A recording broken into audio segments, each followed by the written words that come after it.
Χωρίζεται στα δύο βέβαια, μπλε και μαργαρίτα. Μπλε, εντάξει, σίγουρα είναι το αγαπημένο μου χρώμα. Μπλεδίζω κιόλας, δεν ξέρω αν φαίνεται στην κάμερα. Και μαργαρίτα, έτσι με λένε. Είναι και ένα σπάνιο λουλούδι που υπάρχει στη φύση. Μου άρεσε τέλος πάντων αυτό να χαρακτηρίζει τα κοσμήματά μου, χειροποίητα και μοναδικά. Όταν ήμουν σχολείο είχα στο μυαλό μου την νηπιαγωγών σαν σχολή. Αυτή και έκανα εδώ στην Αθήνα. Είχα πολύ χρόνο βέβαια στη σχολή και ξεκίνησα ένα σεμινάριο κοσμήματος. Δεν το είχα φανταστεί ποτέ αυτό 18 χρονών, ότι μπορείς να τα φτιάξεις μόνος σου. Έκανα διαφόρων ειδών σεμινάρια εδώ, διάφορες τεχνικές σε μέταλλο, σμάλτο, μπιζού ας πούμε. Και έμαθα και για τη σχολή στη Στεμνίτσα. Η Στεμνίτσα είναι ένα χωριό στην Αρκαδία, το οποίο έχει παράδοση στο κόσμημα, όπου και πήγα τέλος πάντων να σπουδάσω. Τώρα θα ξεκινήσουμε να φτιάχνουμε το αγαπημένο μου κόσμημα, τις μέδουσες. Να ξέρεις τι φοράς, να ξέρεις το υλικό ας πούμε που θα έρθει σε επαφή με το σώμα σου. Κάποιοι κοιμόμαστε και με τα κοσμήματα. Είναι πολύ σημαντικό για μένα να ξέρεις όχι μόνο στο κόσμημα και στα ρούχα και στην τροφή και όπου θέλεις, σαν στάση ζωής ας πούμε, να ξέρεις τι είναι αυτό που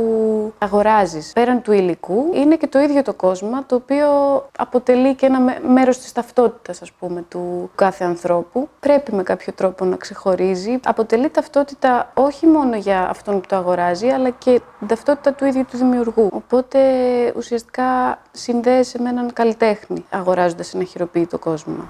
Μ' αρέσει που έχω παρέα. Συνήθως δουλεύω μόνη.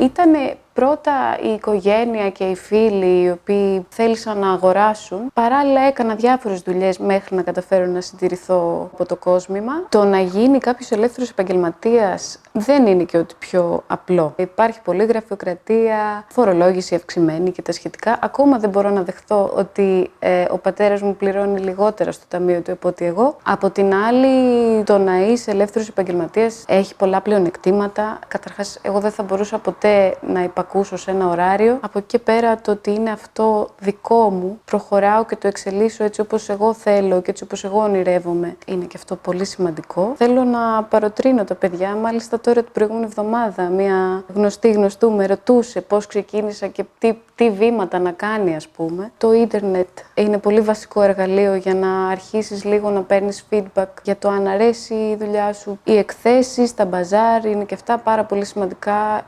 ειδικά στην αρχή κάποιου. Εννοείται κάποιος πρέπει να ακολουθήσει το ένστικτό του, ας πούμε, και να κάνει το βήμα, όσο δύσκολο και αν είναι, να δημιουργήσει κάτι δικό του. Αυτό το κάνω για να μαλακώσει το μέταλλο. Τα media στις μέρες μας είναι σίγουρα μόνο δύναμη, είναι ένα βασικό εργαλείο για να δείξεις τη δουλειά σου, για να πάρεις έμπνευση εσύ ο ίδιος. Για μένα, ας πούμε, που είμαι μια μικρή επιχείρηση που δεν έχω καν φυσικό κατάστημα, είναι όλη μου η εικόνα προς τα έξω. Να δείξω πώς εργάζομαι, ας πούμε. Έχω χρόνια που είμαι στο Meat Market, είναι πάνω από 4. Τότε ήταν και πολύ αρχή της δουλειάς μου. Ήξερα για το Meat Market, πήγαινα από μικρή και ψώνιζα εκεί. Την ήξερα τη διοργάνωση δηλαδή και μου άρεσε πάρα πολύ το κλίμα που δημιουργούνταν. Ο πρώτος στόχος ήταν να δείξω τη δουλειά μου. Κατάλαβα ότι δεν είναι μόνο αυτό.